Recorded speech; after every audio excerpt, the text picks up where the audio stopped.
You're listening to This Week in Real Estate with your host, Rob Golfi. Brought to you by the Golfi team at RE/MAX Escarpment, featuring Conrad Zarini, broker-owner of RE/MAX Escarpment Realty Inc., and Brian Hogben, owner of Mission 35 Mortgages. Let's hear what's going on in real estate this week.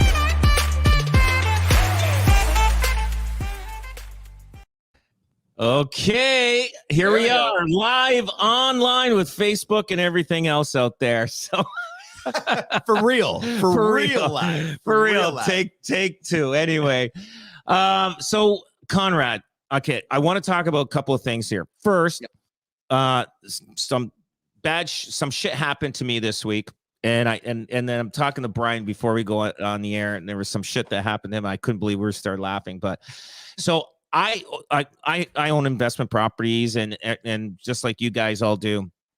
Thing is, at one of my investment properties, anyway, I was sitting in Toronto on Tuesday night and having dinner with my family. And all of a sudden I get urgent calls. My daughter's going, "Dad, take a look at your phone. There's a fire going on." And then they go, real estate fire. Yeah. They said there's a fire.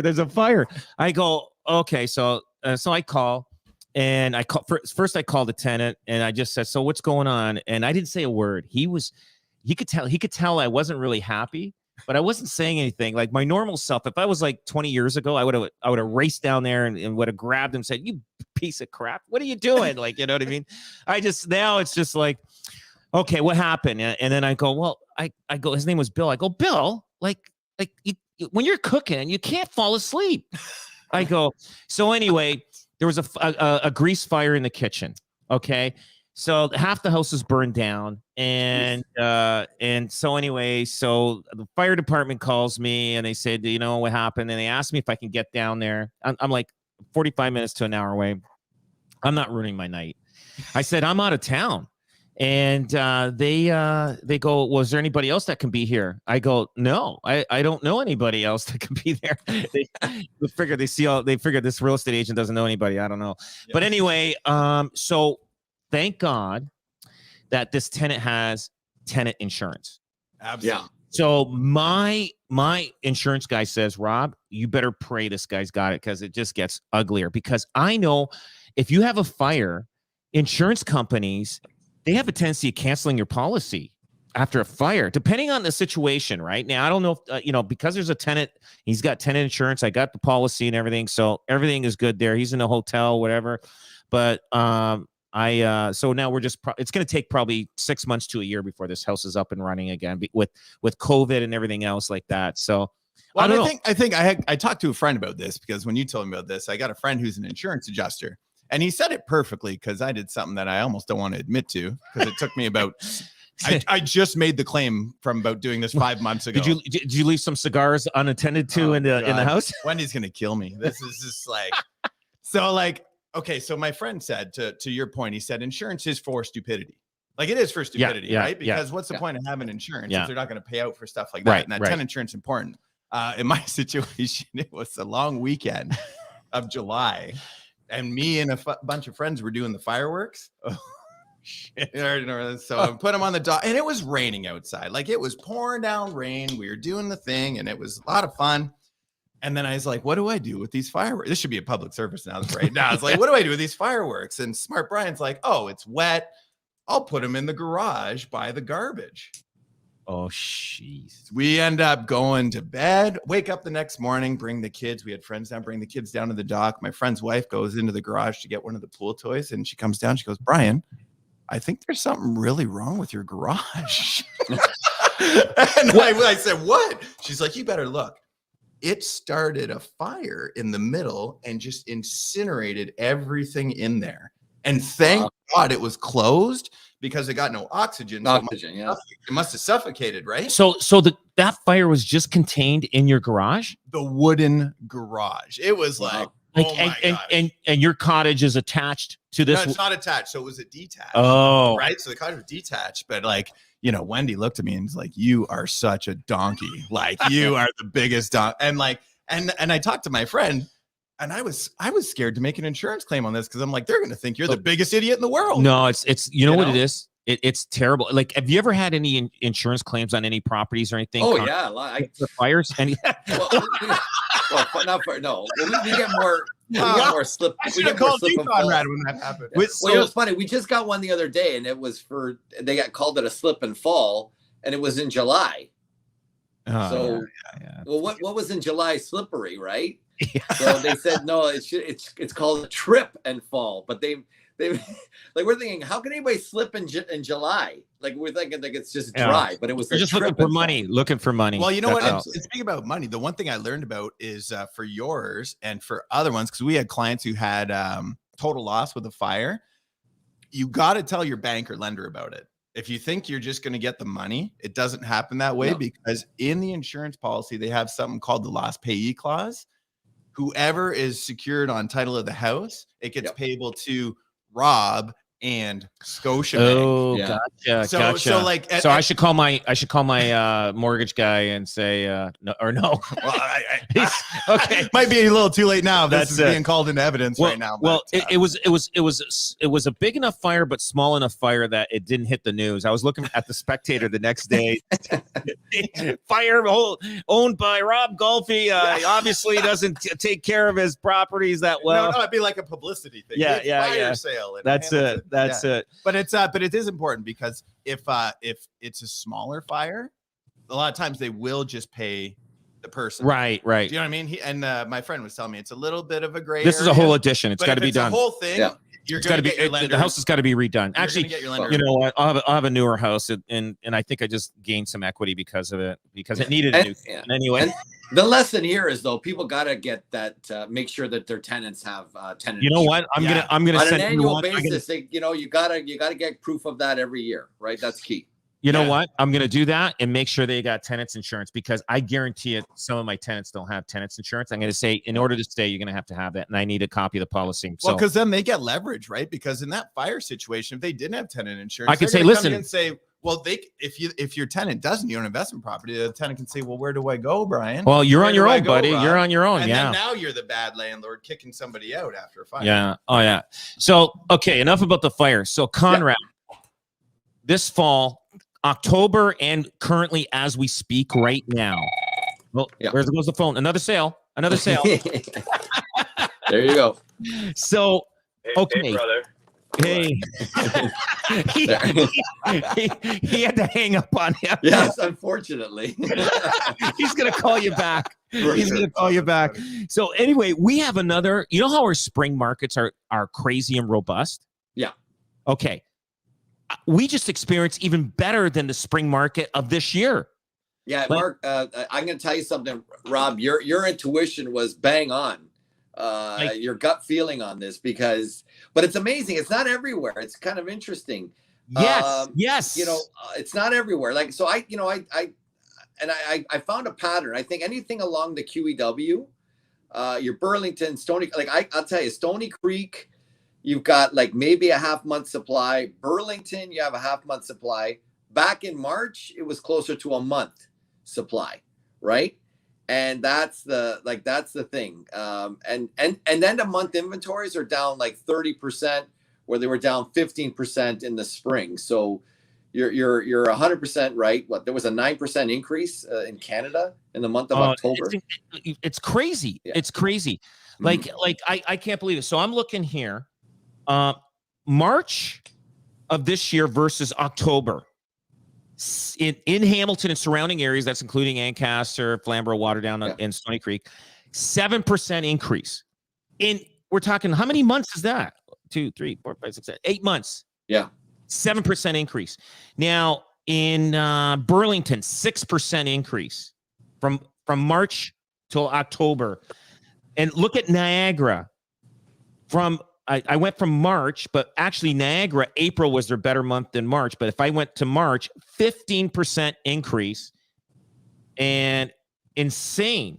Actually, no, it's not 15%. It's less than that, because I used November's numbers and they're not fully out yet. But what I'm saying is, like, I'm going to tell you something. We're going to have another increase next year. I hope we repeat that. We go back to this. We're going to only have 4 or 5 weeks next year. It's just going to be a short one. 4 weeks, maybe, like around there.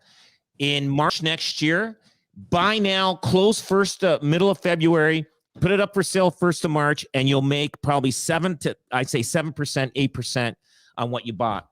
Yeah. You can make 200 grand. If you buy a luxury home, you will be able to buy it and sell it, make 200,000 to 500,000, depending how expensive you go on the house that you purchase. Yep. I do think, and then it's going to flatten out.